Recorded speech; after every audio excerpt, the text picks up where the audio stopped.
Vice President Sara Duterte nagsalita na. Yun nga lang, hindi tungkol dun sa issue ni Madriaga. Siya po ay naglabas ng statement dito sa pag-file ng patong-patong na kaso ng mga grupo ng civil society. Sabi po dito sa balita, Vice President Sara Duterte has released a statement following the filing of plunder and other cases against her and 15 others over the alleged misuse of 612.5 million pesos in confidential funds. Sabi niya, another fishing expedition is now being launched as they scramble to weaponize any accusation they can manufacture just to create a semblance of procedural legitimacy for an investigation. O, nakita nyo na?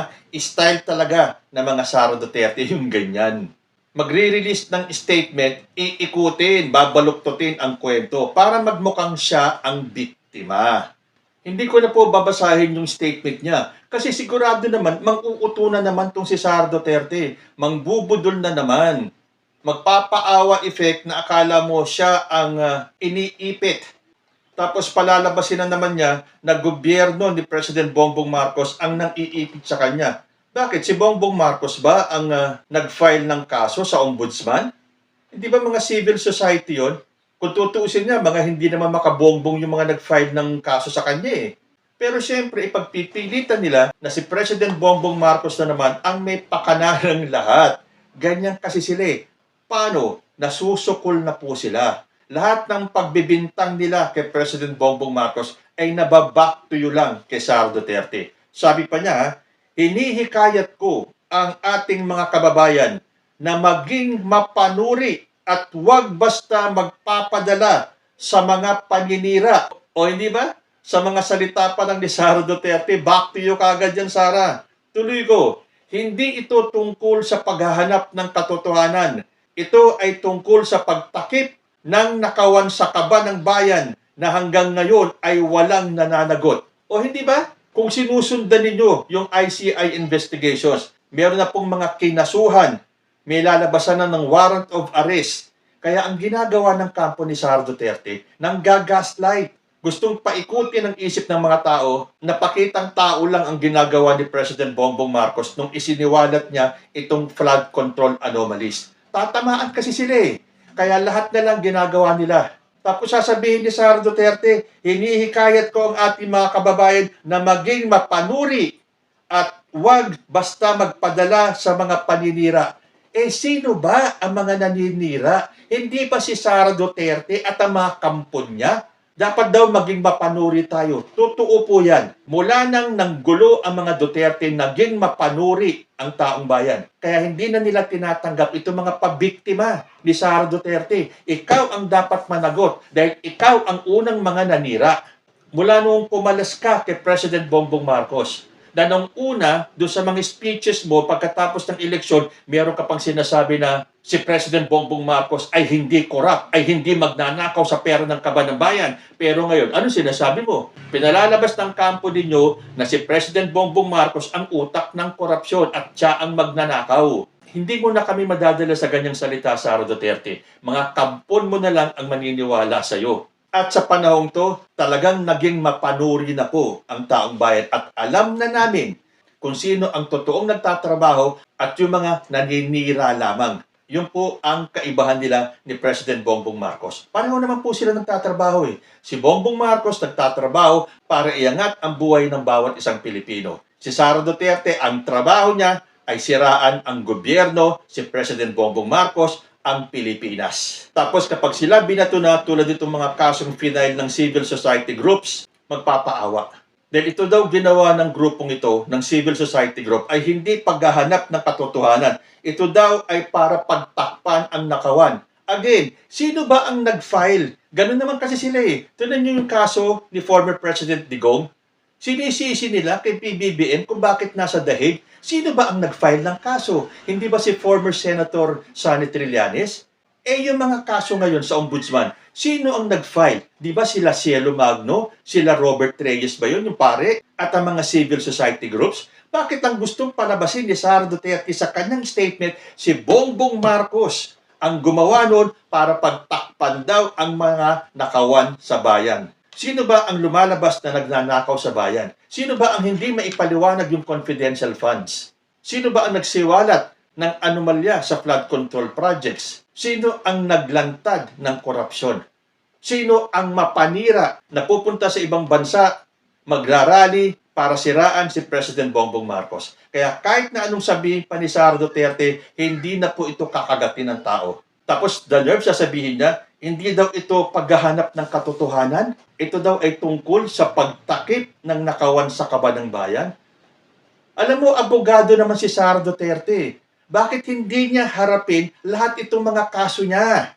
Mula pa dun sa confidential funds, hanggang sa impeachment niya. Hindi ba't pinagtakpan na lang siya ng mga Duterte senators?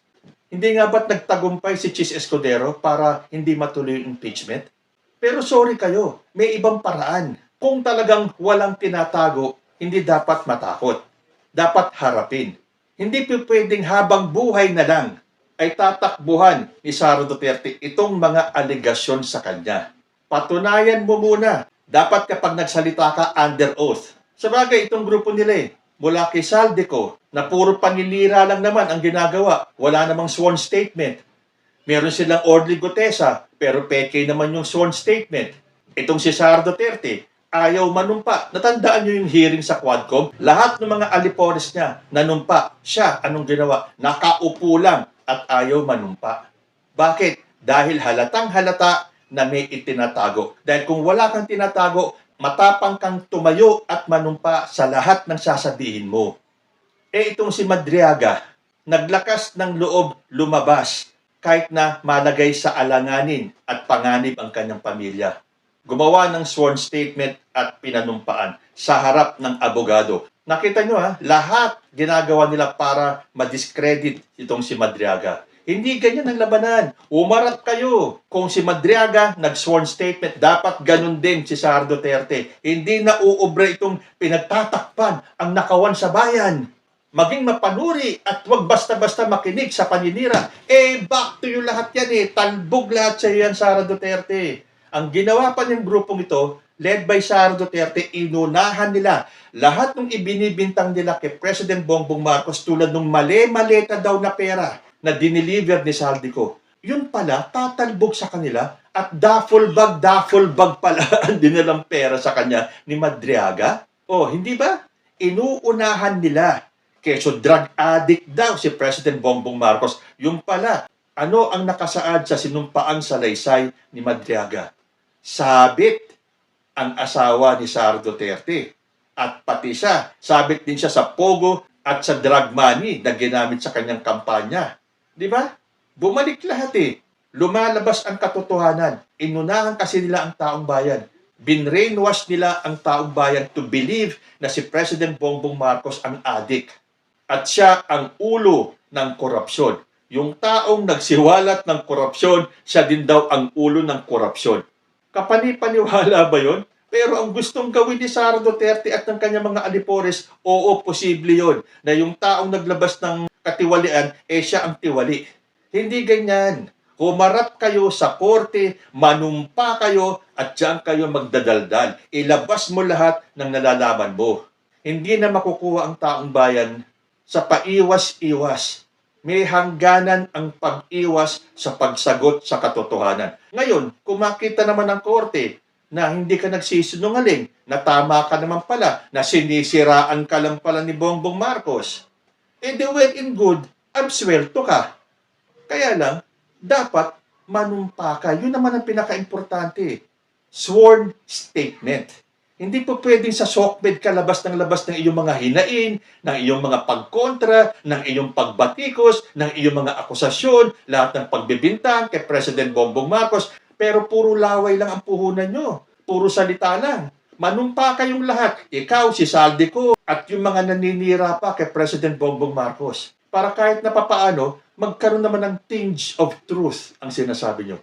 Dahil hanggang salita lang kayo ng salita sa social media, pero wala naman kayong maipakitang kahit na isang ebidensya laban kay President Bongbong Marcos, mga chismoso, chismosa lang kayo. O hindi ba si Sara Duterte nagsabi niyan? Kung wala naman daw ebidensya, chismoso, chismosa lang kayo. Anong tawag sa grupo mo, Sara Duterte?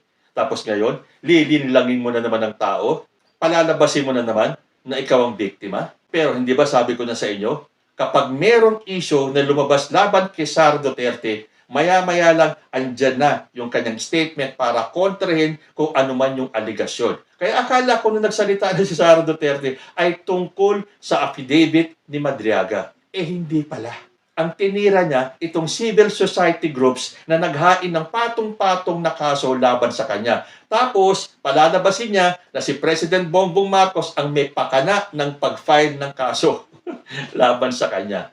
Anong akala mo sa mga Pilipino, Sara Duterte? Bobo? Kayo po, ano ang masasabi ninyo? Comment lang po down below and I will see you in my next video. Diyos ti Agnina.